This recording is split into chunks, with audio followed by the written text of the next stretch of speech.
ریگستان کی کہانی۔ ریگستان میں دن کے وقت سورج کی شدت اتنی شدید ہوتی کوئی انسان وہاں چل نہیں سکتا تھا، لیکن رات کو وہی ریگستان ایک پراسرار جگہ بن جاتا۔ رات کے اندھیرے میں ریت کے ذرات چمکتے اور ہوا میں سرگوشیاں سنائی دیتی۔ کہتے ہیں یہ سرگوشیاں وہاں دفن ایک خزانے کی ہیں نشانی۔ ایک نوجوان جس کا نام ریحان ہے، ماہر اور مہم جو تھا، اس کے دادا نے اس کو ایک نقشہ دیا اور سارا معاملہ سمجھایا ہوا تھا۔ وہ اپنے دادا کے نقشے کو دیکھتا رہتا اور اس کے اوپر سوچتا رہتا کہ کس طرح میں نے کیا کام کرنا۔ ایک دن وہ اپنے دادا کے پرانے نقشے کو لے کر اپنے علاقے سے نکلا اور ریگستان کے علاقے کی طرف چل پڑا۔ اس نے اپنے ساتھ کچھ کھانے پینے کی چیزیں لیں اور ریگستان میں نکل پڑا۔ اس کے دادا کے نقشے پر خاص قسم کی نشانیاں تھیں جن کو وہ سمجھتے ہوئے اپنا سفر جاری رکھتا۔ وہاں ایک قدیم عرب قبیلے کا خزانہ دفن تھا۔ ریحان کے دادا نے اسے یہ نصیحت کی تھی کہ بیٹا، اگر تم نے اس خزانے کو تلاش کر لیا تو یاد رکھنا یہ خزانہ تمہیں آزمائے گا۔ ریحان نے اپنے اونٹ پر پانی، کھجوریں اور دوسرا سامان رکھا ہوا تھا۔ وہ رات کو اپنے دادا کے نقشے کو پڑھتا اور دیکھتا رہتا۔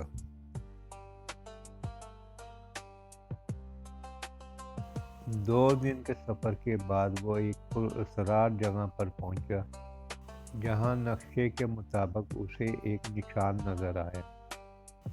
ویسا ہی نشان اس کے نقشے میں بھی تھا۔ ریحان نے وہاں کھدائی شروع کر دی اور چند گھنٹوں کی محنت کے بعد اسے ایک لکڑی کا صندوق نظر آیا۔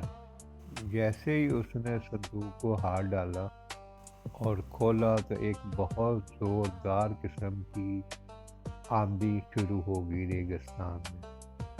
آندھی کے بیچ میں ایک گونجدار آواز آئی، یہ خزانہ تمہارا نہیں ہے۔ اگر تم نے اس کو لے جانے کی کوشش کی تو تمہیں اس کی قیمت چکانی پڑے گی۔ پہلے ریحان تھوڑا ڈرا، لیکن پھر اس نے اپنے دل کو مضبوط کیا اور صندوق کو کھولا۔ اس صندوق میں سونے کے سکوں کے علاوہ قیمتی زیورات تھے۔ ایک خزانے کے اندر سے ایک قدیم کتاب بھی ملی جس کے صفحے سنہری تھے۔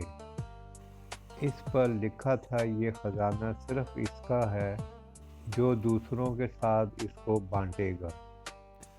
ریحان نے سوچا، اگر یہ خزانہ صرف اس کے فائدے کے لیے ہے تو یہ بیکار ہے۔ اس نے عہد کیا وہ اس دولت کو غریبوں میں، ضرورت مندوں میں تقسیم کرے گا۔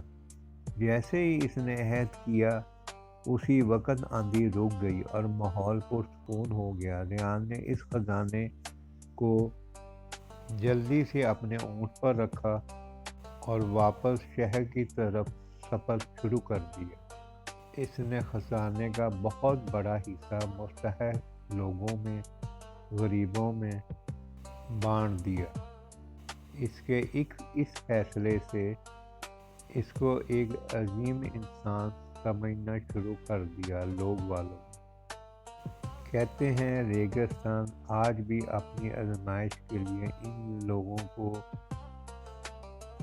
بلاتا ہے اور وہی لوگ کامیاب ہوتے ہیں جو خود غرضی سے بالاتر ہوتے ہیں اور انسانیت کی خدمت کرتے ہیں۔